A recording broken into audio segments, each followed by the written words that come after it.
မျိုးသမီးတယောက်ဟာမိဖို့ချောင်းထဲမှာတယောက်တည်းဟိုပြေးဒီပြေးနဲ့အလုပ်ရှုပ်နေပြီးအတော်လေးကိုပင်ပန်းတွန်းနေရှာတဲ့ဒါပေမဲ့နောက်ဆုံးဟင်းခွက်ကိုကင်ပြီးထမင်းစပွဲစီရောက်သွားတဲ့အချိန်မှာတော့မိသားစုဝင်အားလုံးကသူမကိုမဆောင်ပဲထမင်းစားနေကြပြီဆိုတာသိလိုက်ရတယ်ပို့ဆိုတာကထမင်းစပွဲမှာသူမထိုင်ဖို့နေရာတော့မချန်ထားကြတာပါပဲသူမရဲ့မကြီးကသူမချက်ထားတဲ့ဟင်းတွေကိုအပြစ်လိုက်ရှာပြီးလောင်ပြုံးပြုံးရင်းပြောလိုက်တယ်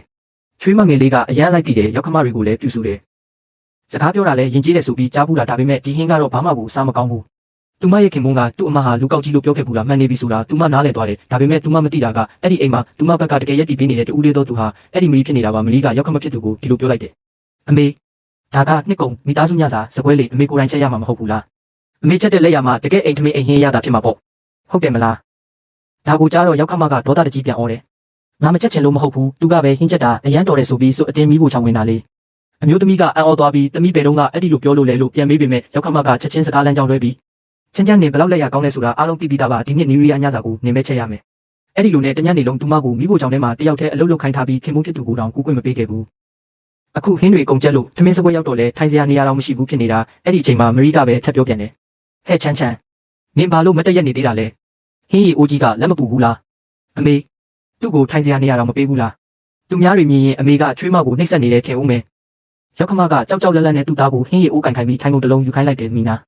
နားနားမှာလာထိုင်လို့ပြောပေမဲ့အမျိုးသမီးကတော့စိတ်မကောင်းလို့မထိုင်ကျင်တော့ဘူးခင်မုန်းဖြစ်သူကလည်းမင်းစိတ်မကောင်းဖြစ်သွားတာလားလိုချင်ရင်ကိုကလက်ထိုင်မှာထိုင်လေးလို့တိုးတိုးလေးပြောတာကြောင့်သူမမတက်တာပဲထိုင်လိုက်ရတယ်သူမထိုင်လိုက်တာနဲ့ရောက်ခမကဟန်ဆောင်မှုတွေထပ်လုပ်ပြန်ရောဒီနေ့ငါချွေးမအိမ်ကိုပထမဆုံးရောက်တဲ့နီရီးယားမို့လို့ငါဘက်ကအနီးအောင်စားအိတ်ကြီးလက်ဆောင်ပေးမယ်မကြီးကရဲပြီးတော့ဟဲကျမဒီအိမ်ရောက်တာနှစ်တွေအကြာကြီးရှိပြီးတခါမှမရဘူးအမေဒီနေ့မှဘာလို့ဒီလောက်သဘောကောင်းနေတာလဲလို့မေးတော့ရောက်ခမကသူကနေရောညပါအလုပ်လုပ်တာလေနေ့လိုအပြင်းထူတာမဟုတ်ဘူးငါချွေးမကိုငါချစ်တာဘာမှလို့လဲမကြီးကပြုံးပြီးချစ်တယ်ဟုတ်လားကဲကြည့်ကြတာပေါ့ဆိုပြီးစာအိတ်ကိုယူကစပွဲပေါ်မှောက်ချလိုက်တဲ့အခါစာအိတ်ထဲကနေဝိုင်းယူပြီးတဲ့ထွက်လာတဲ့မရီကအံ့ဩဟန်ဆောင်ပြီးအိုးတယူပြီးတဲ့ပါလားအမေကချွေးမကိုတကယ်ကြီးချစ်တာပဲနော်ရောက်ခမကပြပြတလဲနဲ့ဒါကအဆောင်ရောင်သဘောပါပမာဏကအရေးမကြီးပါဘူးငါချွေးမကအလိုက်တိပါတယ်စိတ်မဆိုးပါဘူးဟုတ်တယ်မလားလို့ပြောတော့အမျိုးသမီးကလည်းကိစ္စမှကြီးစေချင်တာနဲ့ပြုံးမိရပါတယ်ဒါသမီးရဲ့တာဝန်မဲ့လေးလို့ဆိုလိုက်တယ်အဲ့ဒီနောက်ရောက်ခမကအားလုံးကိုထမင်းစားဖို့ပြောတဲ့အချိန်မှာပဲခင်မိုးရဲ့ညီမကဟင်းတလုတ်စားပြီးချက်ချင်းပြန်ထွေးထုတ်လိုက်တယ်ပြီးတော့မျက်နှာစူပုတ်ပြီးမိုးပါလေရောရောက်ခမကသူချွေးမတတိမထားမိလို့ဖြစ်မှာပါလို့ရှေ့ကနေကပြောတယ်လို့နဲ့အပြစ်တင်တော့အမျိုးသမီးကသမီးကိုဘယ်သူမှမပြောပြထားဘူးလေလို့ပြန်ပြောတယ်ဒါပေမဲ့ရောက်ခမကတော့သူမအမားဆိုပြီးဆိုအတင်းပြောကသမီးဖြစ်သူကိုဖက်ပြီးဟန်ဆောင်ပန်ဆောင်ပြဿနာရှာတော့တာပဲခင်မိုးဖြစ်သူကလည်းမင်းတီတာနဲ့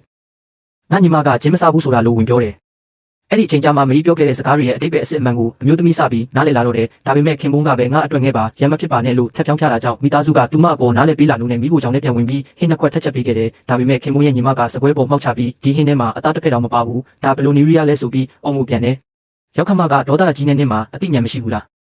းငါသမီးကိုမိုးအောင်လုပ်တယ်လို့အော်တော့အမျိုးသမီးကစပွဲပေါ်ကနန်ရိုးကင်တွေကိုညှို့ပြလိုက်တယ်အဲ့ဒီခါမှာတော့ရောက်ခမကသူ့ရဲ့ဇာတိရုပ်စစ်ကိုထုတ်ပြလိုက်ပါတော့တယ်နေငါ့ကိုပြန်မေးခွန်းထုတ်เสียရမလို့ဘူးဒါငါအိမ်နေစည်းကမ်းတွေဒီမှာလာမလုံးနဲ့ခင်ဘုန်းကလည်းတော်ဆန်းအိမ်ကအခြေအနေကိုမဖျက်ဆီးပါနဲ့လို့သူမကိုပဲအပြစ်တင်တဲ့အခါမှာတော့အမျိုးသမီးဟာရင်ခွဲမတက်ခံစားလိုက်ရပြီးမင်္ဂလာဆောင်တုန်းကပေးခဲ့တဲ့ကတိတွေကိုတတိယသွားမိတယ်ရောက်ခမကဆက်အော်တယ်ငါသားကိုဒီလိုစကားမျိုးပြောရဲတယ်ပေါ့မိမိဘတွေကအဆုံးမမလုပ်ဘူးလားဒီတစ်ခါတော့အမျိုးသမီးကငြိမ်မနေတော့ပဲသမီးမိဘတွေကိုတော့ကြားထဲဆွဲမထည့်ပါနဲ့လို့ပြန်ပြောလိုက်တယ်အဲ့ဒီခါရောက်ခမကပူဆိုးလာပြီးဒါချောင်းတွေမိသားစုကဒီမှာငါစီကံတိုင်းပဲသွားမယ်ငါနှင်းမိဘတွေကိုဆဲရင်တော့နင်ကငြိမ်နေရမှာခင်မုန်းဖြစ်သူကလည်းဒီတစ်ခါမှာတော့သူမဘက်ကမရက်တီပြီးတော့ဘူးသူကငါအမေလေးစကားတစ်ခုနှစ်ခုပြောတာဘာဖြစ်သွားမှာမို့လဲဟင်းတွေဒီလောက်တောင်ချက်ပြီးပြီပဲငါညီမအတွက်အချိုပွဲလေးတစ်ခုလောက်ထပ်လုပ်ပေးလိုက်ပါမင်းတင်မသွားပါဘူးလို့ပြောလိုက်တယ်အဲ့ဒီအချိန်မှာပဲရောက်ခမကြီးကထားပြီးအော်ပါတော့တယ်ဒီမိမကအိမ်အတွက်နမိတ်မကောင်းတဲ့မိမပဲရောက်ချင်းအိမ်ကိုဖျက်ဆီးနေပြီဆိုပြီးဒေါသတကြီးနဲ့ဖန်ခွက်နဲ့လှမ်းပေါက်လိုက်တာအမျိုးသမီးရဲ့မျက်နှာမှာသွေးတွေထွက်လာတယ်ခင်မုန်းဖြစ်သူကတော့ဘာမှမလုပ်ပဲဒီတိုင်းကြည့်နေတော့မဲ့အားလုံးကသူမကိုတောင်းပန်ခိုင်းနေကြတယ်အဲ့ဒီအချိန်မှာတော့သူမရဲ့နှလုံးသားတစ်ခုလုံးကြေးမွားသွားခဲ့ပြီသူမကအေးဆက်ဆက်အတန်နဲ့တောင်းပန်ရမယ်ဟုတ်လားကောင်းပြီလေလို့ပြောလိုက်တဲ့အခိုက်မှာပဲအရာအားလုံးက